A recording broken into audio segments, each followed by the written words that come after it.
नमस्कार दोस्तों, इस वीडियो सीरीज में हम लोग पढ़ रहे हैं विज्ञान के वैसे सभी महत्वपूर्ण प्रश्न जो रेलवे की विभिन्न ऑफलाइन तथा ऑनलाइन परीक्षाओं में पूछे गए हैं।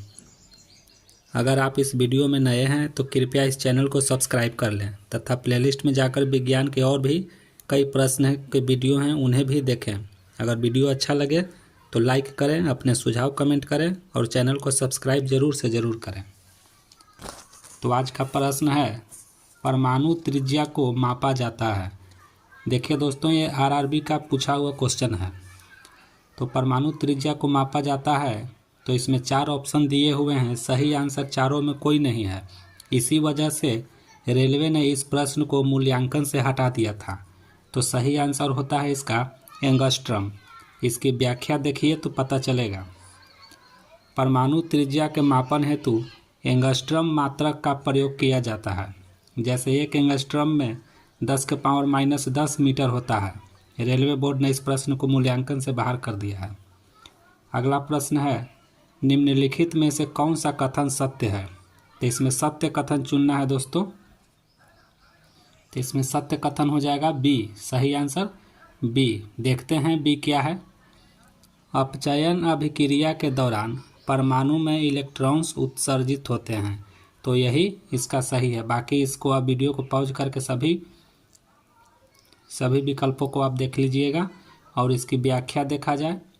अपचयन अभिक्रिया के दौरान किसी रासायनिक पदार्थ द्वारा इलेक्ट्रॉनों को ग्रहण किया जाता है, जबकि इसके विपरीत ऑक्सीकरण अभिक्रिया में रासायनिक पदार्थ द्वारा इलेक्ट्रॉनों को त्याग किया जाता है। तो ये इम्पोर्टेंट है दोस्तों। वैसे भी मैं आपको बता दूं, रेलवे के परीक्षा हो या किसी भी तरह की परीक्षा हो, सामान्य विज्ञान की अगर बात करें तो ऑक्सीकरण और अवकरण, अपचयन और उपचयन, ये काफ़ी इम्पोर्टेंट टॉपिक होते हैं दोस्तों। तो इससे संबंधित प्रश्न पूछे ही जाते हैं।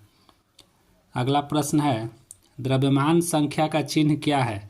तो द्रव्यमान संख्या का चिन्ह होता है दोस्तों ए मतलब एटॉमिक मास।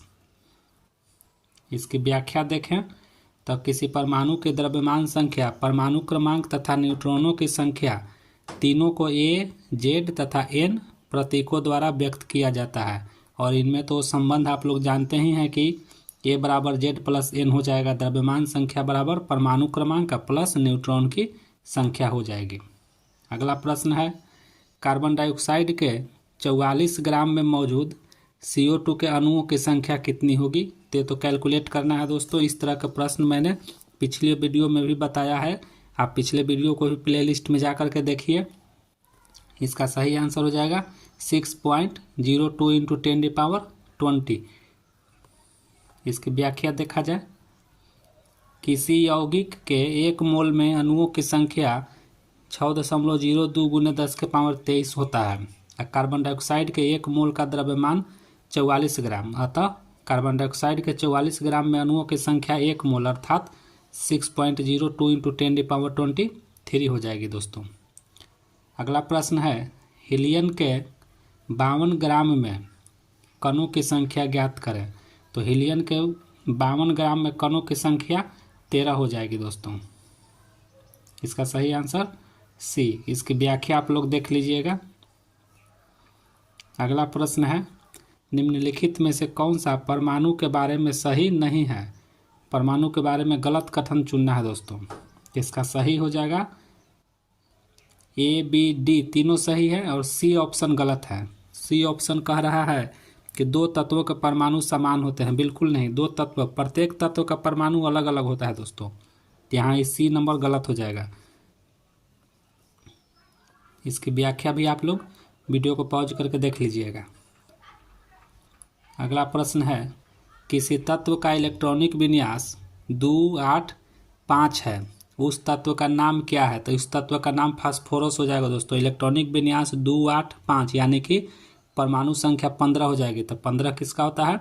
फास्फोरस का। व्याख्या भी आप लोग देख लीजिएगा। अगला प्रश्न है, तत्व X चतुर्थ योजक और तत्व Y द्विसंयोजक है। इन 2 तत्वों द्वारा बना यौगिक, तो इन 2 तत्वों द्वारा बना यौगिक XY2 हो जाएगा।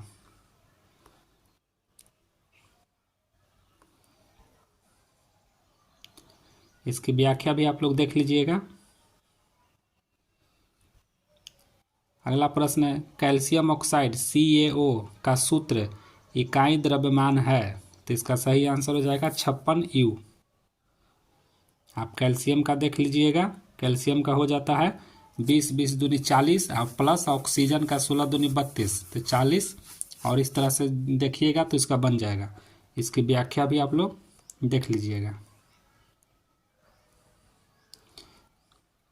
40 और 16 जोड़ने पर देखिए दोस्तों 56 आ चुका है। अगला प्रश्न है, इलेक्ट्रॉन की खोज किसने की थी? तो आप लोग जानते ही होंगे कि जे थॉमसन ने किया था। अगला प्रश्न, किसी पदार्थ में मुक्त इलेक्ट्रॉन की उपस्थिति उसे विद्युत का सुचालक बनाती है। यहाँ इलेक्ट्रॉन सही आंसर हो जाएगा, क्योंकि सुचालक बनने के लिए इलेक्ट्रॉन की ही आवश्यकता होती है। मुक्त इलेक्ट्रॉन रहते हैं तभी वह वस्तु विद्युत का सुचालक बनती है, तो सही आंसर सी हो जाएगा। इसकी व्याख्या भी आप लोग देख लीजिएगा। अगला प्रश्न है, किसी तत्व की परमाणु संख्या उस तत्व के प्रत्येक परमाणु के नाभिक में मौजूद प्रोटॉन की संख्या के बराबर होती है। परमाणु संख्या प्रोटॉन की संख्या के बराबर होती है, सही ऑप्शन बी हो जाएगा। अगला प्रश्न है, नाभिकीय हथियार में सर्वाधिक आमतौर पर प्रयोग किए जाने वाले समस्थानिक कौन होते हैं? तो नाभिकीय हथियार अर्थात एटॉमिक बम में सबसे ज़्यादा यूज किया जाता है दोस्तों यूरेनियम और प्लूटोनियम का। आप इसे याद रखेंगे, यूरेनियम और प्लूटोनियम। परमाणु बम बनाने के लिए इन्हीं दो का उपयोग ज़्यादा किया जाता है। इसकी व्याख्या भी आप लोग देख लीजिएगा वीडियो पॉज करके। अगला प्रश्न है, स्पिरिट लैंप में मैग्नीशियम के फीते के जलने के परिणाम स्वरूप इनमें से कौन सा उत्पाद बनेगा? यह बनेगा दोस्तों मैग्नीशियम डाइऑक्साइड। सही आंसर, मैग्नीशियम ऑक्साइड बनेगा दोस्तों। मैग्नीशियम डाइऑक्साइड नहीं होता है, मैग्नीशियम ऑक्साइड होता है।